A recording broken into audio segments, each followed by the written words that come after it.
aproveitamo-las, e desaparecemos entre o olival. Inconsciente filha de Eva, a moça se voltou para nossa direção, e pareceu-me que súbito rubor-lhe purpureava o semblante. Era sem dúvida o reflexo dos raios do seu poente. Acredito, senhor, talvez, disse o artista voltando-se também ter diminuído a minha admiração pela beleza. Pois bem, aprecio-a melhor ainda, saúdo nela a harmonia e, confessar-lhe, o corpo humano, assim considerado a manifestação sensível de uma alma diretora, me parece adquirir por isso real nobreza, mais formosura e mais luz. 6.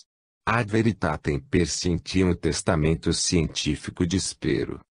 Estava eu trabalhando, na minha biblioteca, em um estudo sobre as condições da vida na superfície dos mundos governados e iluminados por vários sóis, de grandezas e cores diferentes, quando, erguendo os olhos para a chaminé, me impressionou a expressão, diria quase a animação, do semblante da minha querida Urânia.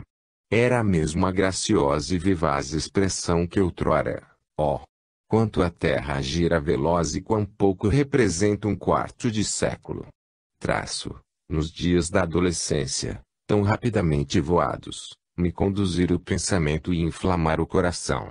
Não pude esquivar-me de contemplá-la ainda e de repousar os olhos nela. Realmente, se conservava sempre bela e as minhas impressões não haviam mudado. Atraía-me qual a luz atrai o inseto. Levantei-me da mesa para aproximar-me e tornar a ver o singular efeito da luz do dia na sua móvel fisionomia, e me surpreendi de pé, em frente dela, esquecido do labor. O seu olhar parecia vagar ao longe, mas, no entanto, se animava e se tornava fito. Sobre quê? Em que? Tive a íntima impressão de que ela havia realmente, seguindo a direção desse olhar fito, imóvel, solene, embora não severo, meus olhos encontraram o retrato de Spero, suspenso ali, entre duas estantes. Na verdade, Urânia mirava-o fixamente. De súbito, o retrato destacou-se da parede e caiu, quebrando-se a moldura. Precipitei-me. O retrato jazia no tapete e o meigo semblante de Spero estava voltado para mim. Levantando-o, encontrei um grande papel encardido, que ocupava a extensão toda do quadro, e estava escrito, de ambos os lados, pela letra de Spero. Como não tinha eu jamais reparado nesse papel. Verdade é que poderia ter ficado escondido sob a guarnição da moldura, dissimulado por baixo do papelão protetor. Com efeito, quando eu trouxe de Cristiane essa aquarela, não me ocorreu examinar-lhe o arranjo. Mas quem teria tido a estranha ideia de colocar assim essa folha de papel? Não foi sem viva estupefação que reconheci a letra do meu amigo e percorri aquelas 2 páginas. Segundo toda a aparência, tinham elas sido escritas no último dia da vida terrestre do jovem pensador, no dia da sua ascensão para a aurora boreal, e sem dúvida o pai de Clay havia querido conservar em maior segurança esses derradeiros e supremos pensamentos, emoldurando-os com o retrato de Spero. Esquecera-se de falar-me nisso, depois, quando me ofereceu em lembrança aquela querida imagem, por ocasião da minha romaria ao túmulo dos 2 namorados.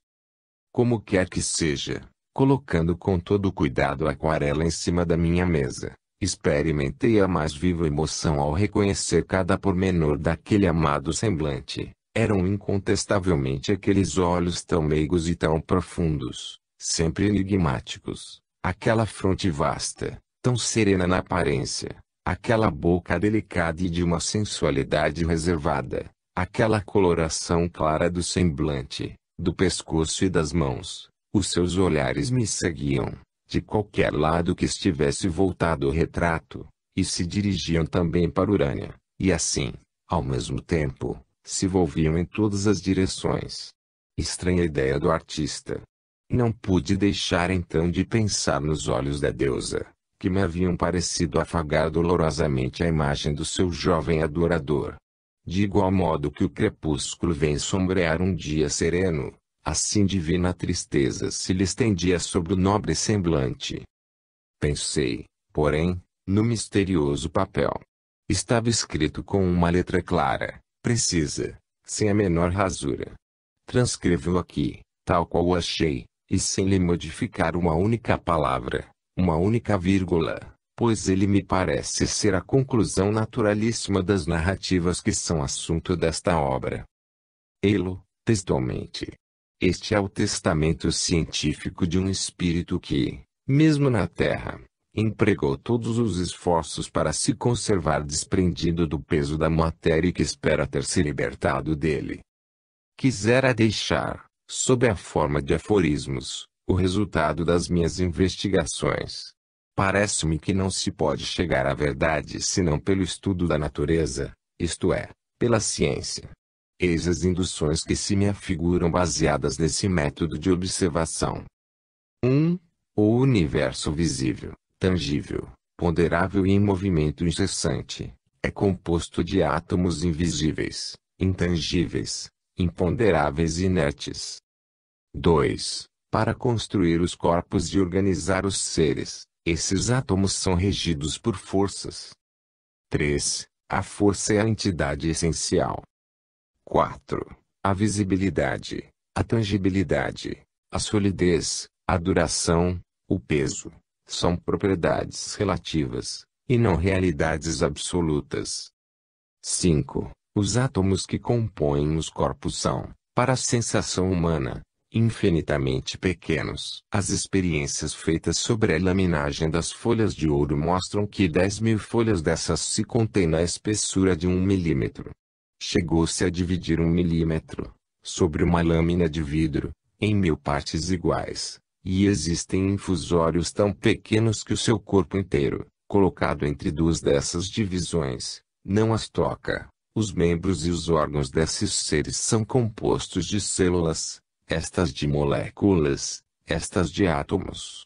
20 centímetros cúbicos de óleo estendido sobre um lago chegam a cobrir 4.000 metros quadrados. De sorte que a camada de óleo assim espalhada mede 1/100º milésimo de milímetro de espessura.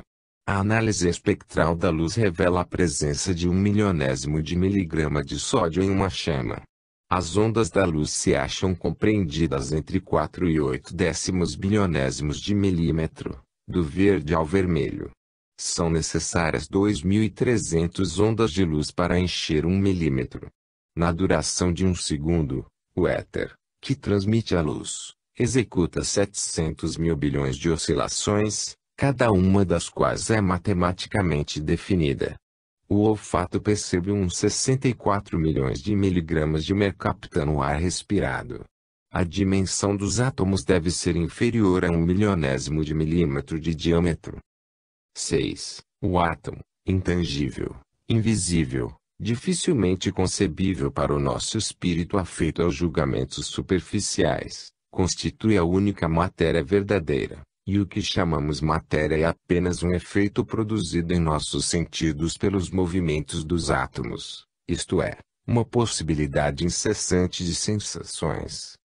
Daí resulta que a matéria, e assim nas manifestações da energia, é somente um modo de movimento. Se o movimento parasse, se a força pudesse ser anulada, se a temperatura dos corpos fosse reduzida ao zero absoluto, a matéria, tal qual a conhecemos, cessaria de existir. 7. O universo visível é composto de corpos invisíveis. Quanto se vê, é feito de coisas que não se veem. Há uma única espécie de átomos primitivos, as moléculas constitutivas dos diferentes corpos, ferro, ouro, oxigênio, hidrogênio, etc., não diferem senão pelos números, pelo agrupamento e pelos movimentos dos átomos que as compõem. 8. O que chamamos matéria se esvai quando a análise científica acredita atingir. Achamos, porém, por sustentáculo do universo e princípio de todas as formas, a força, o elemento dinâmico. Com a minha vontade posso perturbar a Lua em seu curso. Os movimentos de todo átomo, na Terra, são a resultante matemática de todas as ondulações etéreas que lhe chegam, com o tempo, dos abismos do espaço infinito. 9. O ente humano tem por princípio essencial a alma. O corpo é aparente e transitório. 10. Os átomos são indestrutíveis.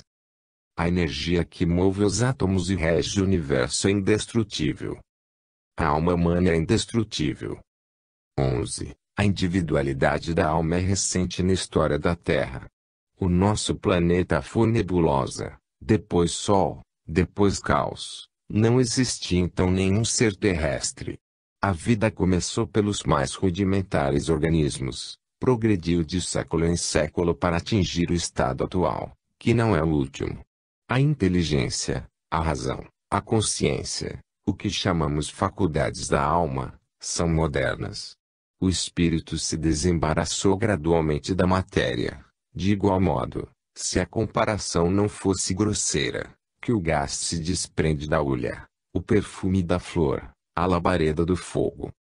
12. A força psíquica começa a afirmar-se desde há 30 ou 40 séculos nas esferas superiores da humanidade terrestre. A ação dela está apenas na aurora.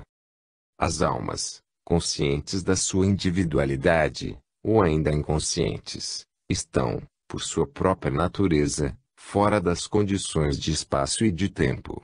Após a morte dos corpos, e assim também durante a vida, elas nenhum lugar ocupam. Algumas vão talvez habitar outros mundos. Não têm consciência de sua vida extracorporal e da sua imortalidade senão aquelas que se desprenderam dos laços materiais. 13. A Terra é uma província da pátria eterna, faz parte do céu. O céu é infinito, todos os mundos fazem parte do céu.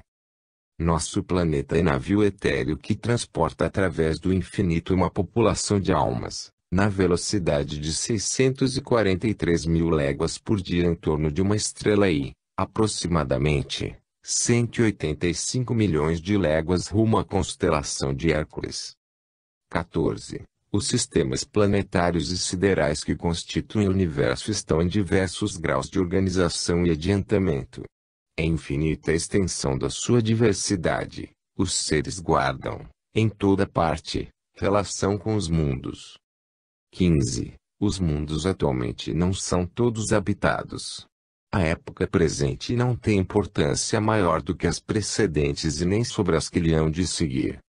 Tais mundos foram habitados no passado, milhares de séculos, tais outros sê-lo-ão no futuro, em milhares de séculos. Um dia, nada restará da terra, e as suas próprias ruínas estarão destruídas.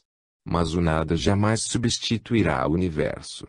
Se as coisas e os seres não renascessem das suas cinzas, não existiria uma única estrela no céu, pois, desde a eternidade pretérita, todos os sóis estariam extintos, datando toda a criação da eternidade. A duração total da humanidade representa um momento no tempo eterno. 16. A vida terrestre não é o tipo das outras vidas. Ilimitada diversidade reina no universo. Há mansões onde o peso é intenso, onde a luz é desconhecida, onde o tato, o olfato e o ouvido são os únicos sentidos, onde, não se tendo formado o nervo óptico, todos os entes são ceigos.